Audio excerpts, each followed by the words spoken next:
Ah! Hi, can I teach you a lesson? What's up, lore masters?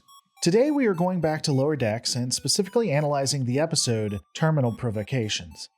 This one is somewhat unique as it does appear a bit filler with no pushing of any specific narrative or season arc. And yet, is probably the best episode when it comes to expanding what we know about Tendi and Rutherford, which continues the theme of catastrophically underutilizing these characters and relegating their expansion to episodes that don't matter. There are ultimately 3 arcs with, again ironically, the most vital one happening on the ship basically being window dressing. To get it out of the way, the C-plot involves the bridge crew dealing with scavengers that want to collect said salvage that has been floating around for roughly over 100 years. Interestingly, while I think it is probably something Starfleet would do, to say that destroyed wreckage that had been undisturbed for a century still belongs to the Federation is... I honestly don't know how much of a leg they have to stand on. The garbage had been out there for so long, and Starfleet just now takes an interest? That said, I suppose I could see there might be vital information, or perhaps some codes that the archaic ship's computers may have that the Admiralty would be concerned about. The middle ground is for Starfleet to inspect and ensure there are no vital components or top-secret information in what is salvaged and let the other race have it. But nah, of course they're going to say it's all theirs because... whatever. We'll come back to this plot in a bit.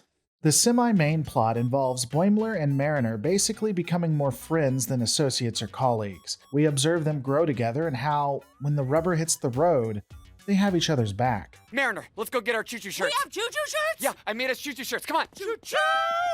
I can't believe I actually made eye contact with one of the Zebulon sisters. Oh, God! In this instance, a popular band, or something, is occurring on the vessel. Boimler and Mariner are bummed because they have to continue to work on the ship's core. Their friend, Fletcher, offers to finish the tasks for them while they go have some fun. I was about to take a pot shot at this, but it really happens a lot in Legacy Trek, like all the time. I guess Starfleet isn't as worried about being on the clock as some other militaries may be. Fletcher! Oh no, Are you okay? woozy. The two come back to find Fletcher knocked out and one of the cores is missing. Reasonably, they assume that it's Delta shift.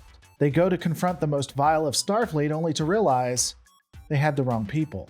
In the end, they discover that Fletcher decided to hook one of the cores up to his brain to become smarter and created... Directly to my brain and let it run so it would make me smarter. Oh boy, that is not a good idea. Neural pathway established. a sentient life, I guess? Fletcher wants to blame it on IQ. Booms and Marmar aren't going to be having that. They decide to tie him up so that he won't stop them and try to get rid of the sentient unit of death. And looking at their interactions, I can see them either becoming good friends or tying this into what happened in the last episode, becoming more than just friends. They throw the thing off the ship and let's return to that in a bit. Float and magnet. But what if I forget to magnet? I'll spin out into the void of space and burn up in the atmosphere of a gas giant. Whoa, calm down. The most well-known and enjoyed plot of this episode involves our Orion waifu-loving Rutherford and Tendi. You see, Tendi is concerned about spacewalking. She cheated through school and never had to take that test. She is afraid that she'll forget to magnet when they're out there and be sent into the void of space. Firstly, why the hell are they sending medical personnel? Second, if she did forget to magnet, they have transporters and shuttles. Homegirl is going to be okay. But Rutherford, wanting to get some of that sweet, sweet pheromone, offers to help her out with a training program that he's created. Ah! Hi, can I teach you a lesson? Oh, well, who's this little guy? This is Badgie. Finally, one of the best characters in all of Star Trek is born. Unfortunately, Rutherford is mean to the hologram, because why wouldn't you be? They're not people, and all of the plots converge. The Cerritos comes under attack, and the captain is unwilling to return fire, which, again, is pretty Starfleet, because they really don't like defending themselves. Main powers hit, and the safeties are disabled. Wait, what?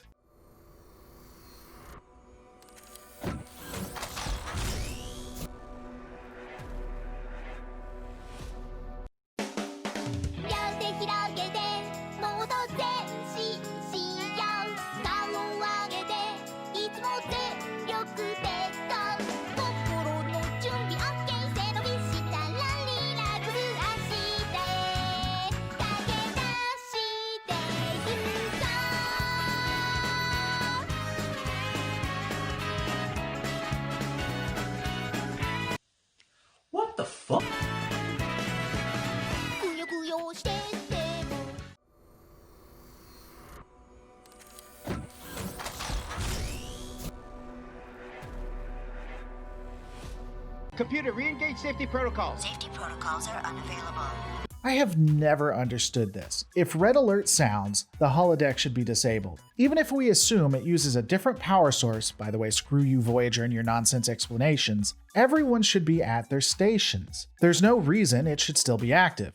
I mean, wouldn't Rutherford and Tendi be ready and waiting or needing to work on something? This situation is the most egregious that I've seen this occur, but it does happen in Legacy Trek. I don't know why Starfleet doesn't set up the systems to cut everything off.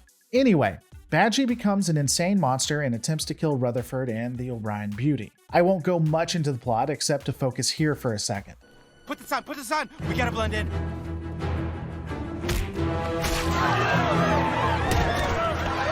We gotta keep going.